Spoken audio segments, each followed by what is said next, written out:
Luke's Gospel, chapter number 1. Luke's Gospel, chapter number 1. This coming Wednesday, we'll be back in the house of God. I want to present to you a Christmas devotional. And then this coming Sunday morning, we'll be having our cantata. And then next Sunday night, we'll be having the youth service. I always look forward. Now, the cantata is a rich blessing. But that youth service, just for everybody here, just to see our young people, our children, our teenagers and young people up, you just bless our hearts, and we're looking forward to next Sunday. And then the first of the year, I want you to be praying as God will be taking us through a journey. It will not be a long journey, it will not be a lengthy journey, but we're going for a journey through the Gospel of John. So I want you to be praying for that. And then on Wednesday nights, we'll begin the very first Wednesday night of 2019 in the book of Titus. And then from Titus is only 3 chapters. Then we're looking at 1st and 2nd Timothy. I want to tell you this. Titus is important. It'll bless you. It'll feed your mind and your heart. But when we come to 1st and 2nd Timothy, it's going to pull your heartstrings to see the Apostle Paul's last remaining days on this earth. It will just press you in your spirit to be more devoted to God. It has me for just the beginning of the study. I'm just doing what's called initial studies now. And it's just pressing my heart, just pulling at my heartstrings. So we're looking forward to that. And then if the Lord lets us live, we just put 2019 in His hands. He knows what's best for all of us. And I love you with all of my heart. You are so precious. Please open your Bibles again to Luke's Gospel, chapter number 1. And I'm going to begin reading with verse 26. Luke's Gospel, chapter number 1, and I'll begin reading verse 26. And in the 6th month, the angel Gabriel was sent from God unto a city of Galilee named Nazareth, to a virgin espoused to a man whose name was Joseph of the house of David, and the virgin's name was Mary. And the angel came in unto her and said, Hail, thou that art highly favored. That word in the Greek means grace. Abundantly graced. What does grace mean? It means God's giving you such unmerited favor. Unmerited, that is, you can't earn it. Highly favored. The Lord is with thee. Blessed art thou among women. And when she saw him, she was troubled at his saying, and cast in her mind what manner of salutation this should be. And the angel said unto her, Fear not, Mary, for thou hast found favor with God. And behold, thou shalt conceive in thy womb and bring forth a son, and shalt call his name Jesus. He shall be great, and shall be called the Son of the Highest. And the Lord God shall give unto him the throne of his father David. And he shall reign over the house of Jacob forever. And of his kingdom there shall be no end. Then said Mary unto the angel, How shall this be, seeing I know not a man? Look at the troubled question. How shall this be? In other words, how can this happen? How can this happen? Here we have the true account of a young teenage girl who is pregnant. She becomes that way and she says, in my situation, I am not married. God is telling me through this angel there's something for me to do. How can this be? She's thinking about the world's perception. They know that she's with child and she hasn't married Joseph yet. And God's told her, don't worry about what people think. I've got something important for you to do. I have highly favored you. Your circumstances do not look favorable. Your circumstances look as if your world's been turned upside down. Nothing's going right for you. People are whispering about you behind your back. Mary is saying, as a good woman in her heart, how can this happen? I've done the best I can do.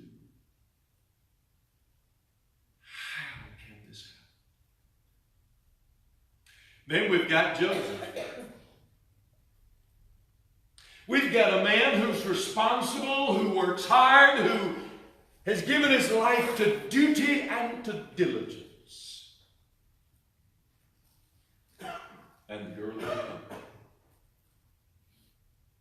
is her child. And he knows it is not his. Mary knows that Joseph knows the child is not his. And Mary keeps asking, God, look what I've gotten myself into. And she asks the question you and I ask sometimes when we're overwhelmed. I ask him, do you ask him, how can this be? In other words, she's really asking, why me? She's not asking in a pitiable way, in a pathetic little, poor little me way. She is devastated. The task before her is unsurmountable. Life seems unfair, and it is. How can this be? And again, there's Joseph. A good man who has pledged his love and devotion to Mary. To him, there is nobody else on this earth to marry. Carol and I have a dear friend who was madly in love 40 years ago when the woman that he loved died. And there was just nobody else for him. You and I can readily understand. If you're married or once were married, you can understand having the kind of love that says, you know, maybe I would have gotten married if there had been no you, but I don't know. But definitely with you, marriage was a part of the equation. There could have been no other way. It couldn't have been, I couldn't obfuscate this wonderful proposal of marriage because of you. Joseph is saying that in his heart. Because of you, there's got to be a marriage. Here's a betrothal. I've got to have you. And yet in his mind, this is historical. This is action. In his mind, something's going on. Mary is with child. He is devastated with the thought of betrayal. And yet the text does not bear out that he was willing to just drop Mary. I mean, even before the angel talks to him, he loves her so much that he's struggling with his emotions in his heart. But he hasn't abandoned her. What a man. What a man. He loves her. And then the angel comes on the scene in his bewilderment. And the angel tells him, Joseph, you marry her.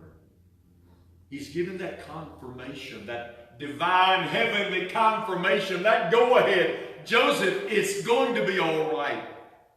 He can do this news to Joseph because Joseph didn't bail out the first time he realized it. At first notice, he's not immediately gone. It's not an instant breakup. He's still there because he loves this girl. What love. And the angel says, go ahead. Because that child that's going to be born, that child that's coming into existence shall be Jesus. And that word meant immediately to Joseph, this is the Savior. That's what Jesus means. The Savior. The Savior. And in Mary's mind, she's gone from bewilderment and feeling the whole world has turned its back on her to realizing, as every Jewish girl desired to give birth to the Messiah, she realizes it's going to be her lot in life. But notice, it's not coming about the way she dreamed it. Every Jewish girl dreamed, I'm going to be married to this hunk of a man and he's going to love me with all of his heart and I'll give birth one day to the Messiah. She had it all planned out. So did every Jewish girl. That's the way it's supposed to happen. And nothing could be further from reality in Mary's mind. How about you this Christmas?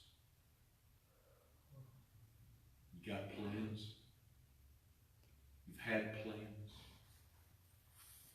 They didn't even come close to what reality was. Had dreams? They didn't work out. That's Mary. Joseph and Mary is not a nativity scene of a young boy and a young girl madly in love, taking each other by the hand, skipping down the lane of life, having a jumping, joyous journey, and it's just happening. No. Everything has gone wrong. Nothing has gone right. And now they have to leave Nazareth and go to Bethlehem. Why Bethlehem?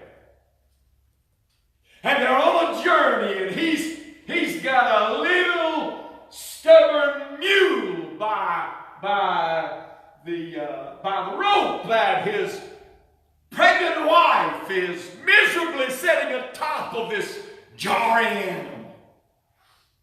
She's not riding in the back of a Cadillac or in a big four-door luxurious pickup. No.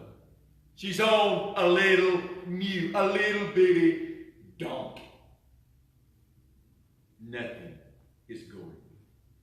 And they finally get to Bethlehem, and they finally realize there are a couple of inns they may can afford, and they come to the inn, and they come to the end when this inn says no room. Nothing has gone right. Nothing has gone right. And Mary asked it in her heart over and over again. She had to. She was human. How can this be? And then the innkeeper, as Joseph and Mary start to turn away, he says, oh, wait. You're with child. You're pregnant. It's going to happen any minute. I can't turn you away. I tell you what, you go sleep with the donkeys and the calves. I beg your pardon. Yeah, go on. Go to where we keep the animals. You can sleep there. No charge. Oh, thanks.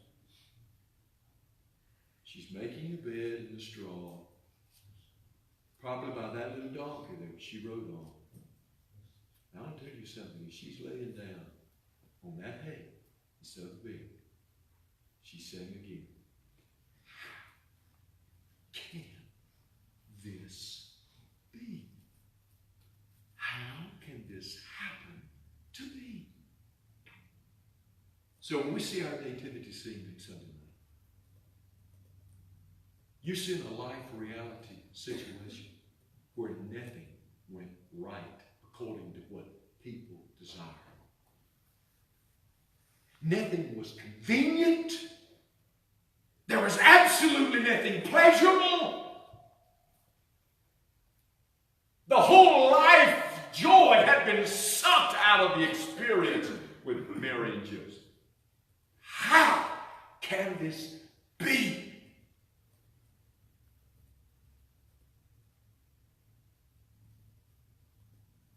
And yet the hand of God uses every one of those favorable circumstances. Every one of those embarrassing, uncomfortable situations. And it all amounts up. This is God's will. And when you and I come to this Christmas season and things are not working out, I had a gentleman tell me just the other day, he said, all I had tried to do was have a Christmas dinner with my family, and nobody wanted to get together and work it out. Carol and I got to be with my family this past Thursday night, and I mean just to get with 5 couples, it was like pulling teeth to be able to find the place, the little restaurant where we're going to meet at, and what time can anybody get there. And we all shuffled in and out. Carol and I were the second couple there, and it was a half hour later, the last couple comes shuffling in. And that's a minor thing, That doesn't even measure on the Richter scale of human discipline. But every turn at Christmas, you will ask yourself, how can this happen to me? How can this be?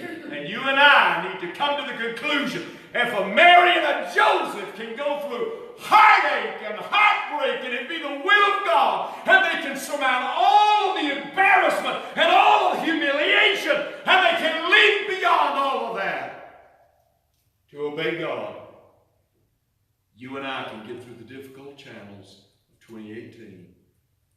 And you and I can find the peace and the will of God in this year. I want to tell you, God had a plan for that little baby, Jesus, to be born. He was not born the way Mary and Joseph would have planned it. He was not born the way convenience desired it. He was not born the way pleasure commanded it. He was born in all of the heartbreak and all of the inconveniences. But thank God he was born.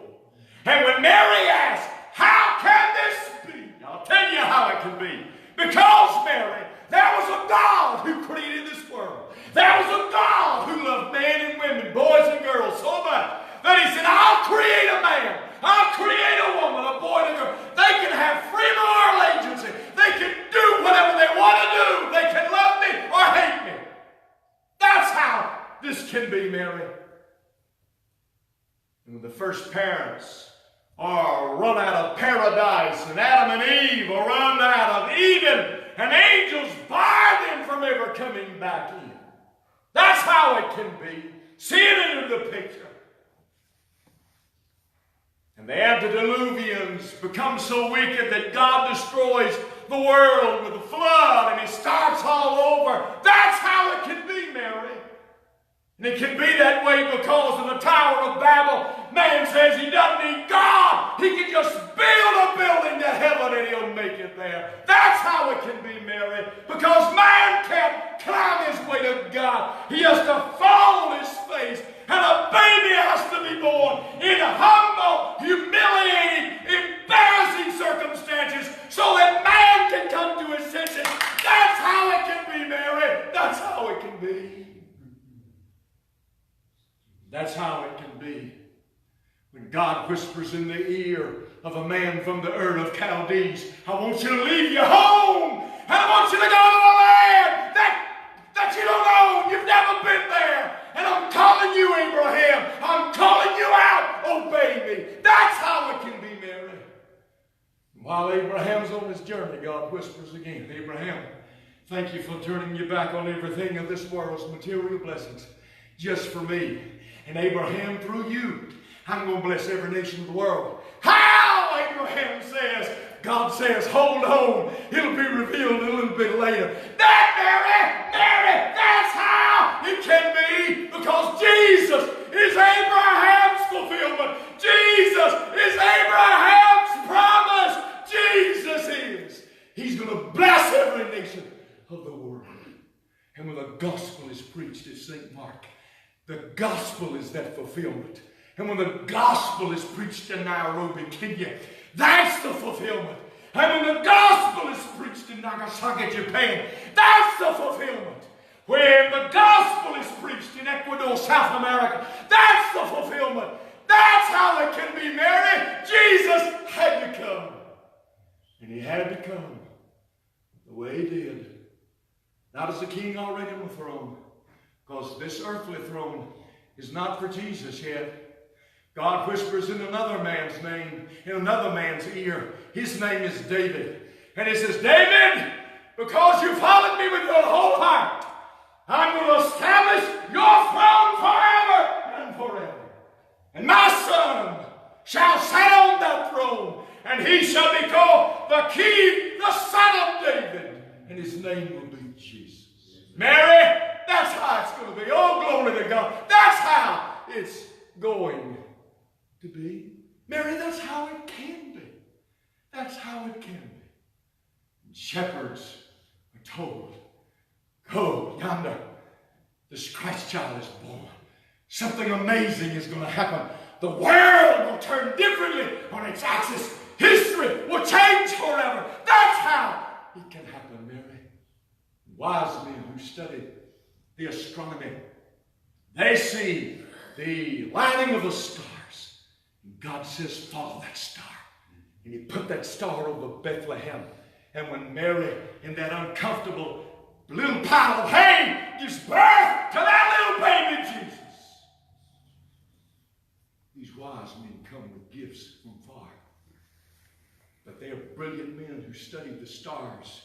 And they're men of position, and they bring great gifts, and they place them at the feet of this baby Jesus. How can this be, Mary asked. I'll tell you how, Mary. Those wise men are bringing gifts that are only fit for a king, because Mary, that baby that you birthed, he is not only a king, he is the King of kings. How can this be? Oh, it has to be that way, Mary. It has to be. It has to be.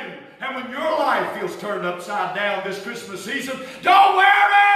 Put it in God's hands. He's got a plan for it all. It has to be. It has to be. And when you look back over the shoulder of time as we finish another year, and you say, I wonder why it had to happen like that. Wonder why my heart had to be broken in that way. It has to be. God will reveal it to you in God's wonderful heaven, in his bright tomorrow. Everything he will bring out all right. You can't see it now, but how can this be? How can this happen to me? I'll tell you how. Because there's a God who's on the throne, and he loves you, and you too are highly favored by the grace of Almighty God. Stand with me, please. And as you stand, let's come around the altar and have a closing prayer before I